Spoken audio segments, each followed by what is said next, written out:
Assalamualaikum anak-anak hebat kelas 5. Bagaimana kabarnya hari ini? Semoga dalam keadaan sehat ya. Masih bertemu dengan Ustadzah Dian di sini. Ustadzah Dian akan menyampaikan materi pembelajaran mata pelajaran bahasa Indonesia khususnya kelas 5. Bagaimana? Apakah sudah siap menerima pembelajaran hari ini? Anak-anak, hari ini kita akan belajar tema 1, subtema 2, yaitu manusia dan lingkungan ya, khususnya mata pelajaran bahasa Indonesia kelas 5. Materi yang akan kita pelajari yang pertama adalah menentukan ide pokok pada teks, dan yang kedua adalah mengembangkan ide pokok menjadi paragraf. Kita akan bahas satu persatu ya. Materi yang pertama adalah menentukan ide pokok pada teks. Ide pokok merupakan inti permasalahan dari sebuah teks. Sebuah teks biasanya terdiri atas beberapa paragraf. Setiap paragraf tentunya memiliki ide pokok yang berbeda. Nah, untuk memudahkan dalam mengidentifikasi ide pokok, kalian dapat menggunakan tabel ya. Selanjutnya, kita akan identifikasi paragraf deduktif berikut ini. Olahraga merupakan salah satu cara menjaga kesehatan tubuh. Namun, padatnya kegiatan sehari-hari membuat banyak orang enggan untuk berolahraga.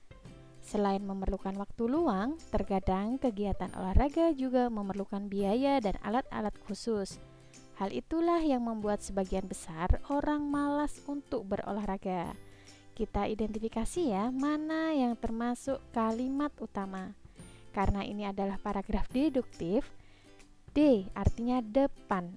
Kalimat utamanya terletak di depan atau di awal. Kemudian kalimat selanjutnya atau kalimat yang lain merupakan kalimat penjelas atau pengembang. Masih ada satu tugas lagi. Mana ide pokoknya atau apa ide pokoknya dari paragraf deduktif tersebut? Masih ingat di pelajaran subtema 1, jika ide pokok itu terletak di dalam kalimat utama.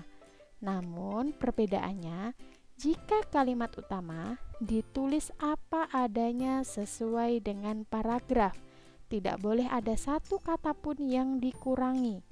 Sedangkan ide pokok lebih singkat dari kalimat utama. Berikut ini ide pokoknya ya. Salah satu cara menjaga kesehatan adalah dengan berolahraga. Jika tadi kita sudah belajar paragraf deduktif, selanjutnya kita akan belajar paragraf induktif dari paragraf berikut ini ya.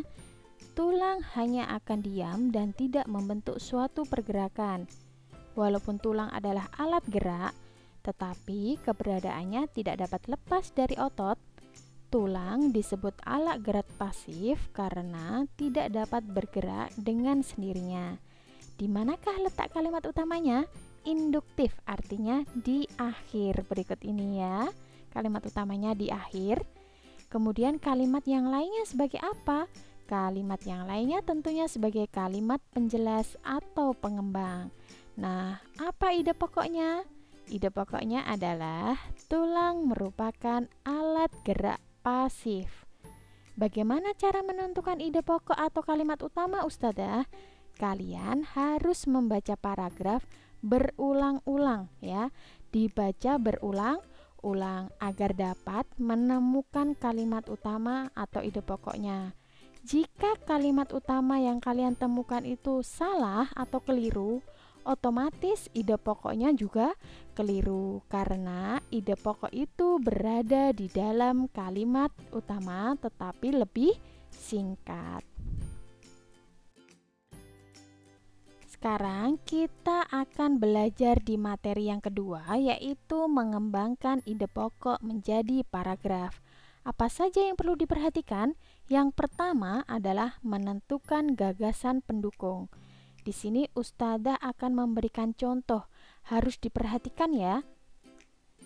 Nah, berikut ini contohnya. Yang tengah warna kuning ini adalah sebagai ide pokoknya, yaitu alat gerak ikan. Kemudian ini sirip dan ekor, fungsi sirip, fungsi ekor, dan kerjasama alat gerak ikan itu adalah sebagai kalimat pendukung ya. Diperhatikan.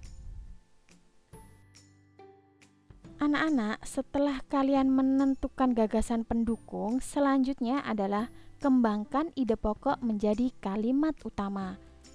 Nah, tadi kan ide pokoknya sudah kita tentukan, yaitu alat gerak ikan. Kalimat utamanya seperti apa ya? Tadi kalian sudah lihat ya bagannya ya. Kalimat utamanya di sini Ustadzah memiliki dua contoh, di awal dan di akhir, tentunya paragraf deduktif dan paragraf induktif. Ustadzah memberikan contoh kalimat utama yang terletak di awal. Ikan bergerak menggunakan sirip dan ekor. Kalau di awal, paragraf deduktif itu berupa pengenalan anak-anak. Sedangkan jika paragraf induktif, kalimatnya seperti ini di akhirnya. Itulah alat gerak ikan di dalam air. Artinya paragraf induktifnya itu berupa kesimpulan. Bagaimana cara mengembangkan ide pokok menjadi paragraf yang ketiga? Yaitu kembangkan gagasan pendukung menjadi kalimat penjelas atau pengembang. Tadi di slide sebelumnya, fungsi sirip berguna untuk memudahkan ikan bergerak di dalam air. Fungsi ekor berguna untuk mendorong tubuh ikan. Sedangkan yang ketiga, kerjasama sirip dan ekor. Sirip dan ekor bekerja sama membantu ikan bergerak dengan lincah di dalam air. Selanjutnya, cara mengembangkan ide pokok menjadi paragraf yang keempat adalah susun kalimat utama dan kalimat penjelas atau pengembang menjadi paragraf yang padu. Karena sebelumnya Ustadzah sudah menjelaskan, ada dua contoh paragraf ya yang nanti akan kita susun, yaitu paragraf deduktif dan induktif. Berikut ini contohnya. Bagaimana cara membuat kalimatnya ini Ustadzah? Kalimatnya ini nanti tinggal menggabungkan anak-anak. Yang tadi sudah Ustadzah jelaskan itu tinggal digabungkan di sini. Ikan bergerak menggunakan sirip dan ekor. Sirip berguna untuk memudahkan ikan bergerak dalam air. Ekor berguna untuk mendorong tubuh ikan. Kedua alat gerak tersebut membantu ikan bergerak dengan lincah di dalam air. Perhatikan kalimat yang tercetak tebal, artinya itu adalah kalimat utama.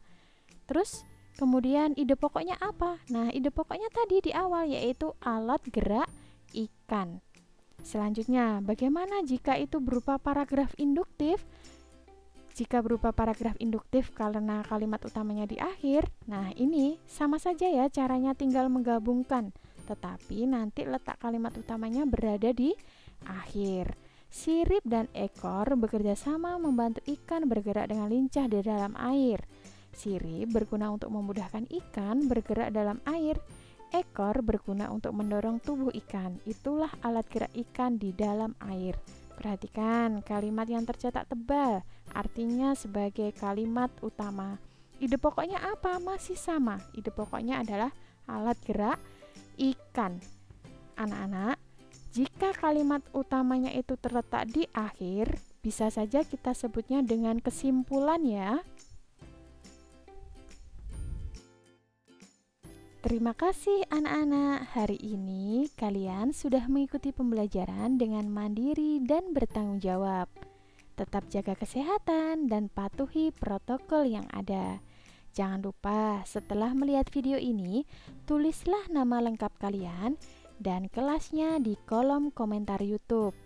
Selanjutnya, silakan dikerjakan tugas KI 4 yang ada di LMS Bahasa Indonesia ya. Diperhatikan, dibaca dengan teliti apa perintahnya. Kemudian silahkan langsung dikerjakan agar tugas tidak menumpuk. Semangat belajar hari ini dan mengerjakan tugas. Ustadzah akhiri, sampai jumpa pada pertemuan selanjutnya ya. Wassalamualaikum warahmatullahi wabarakatuh.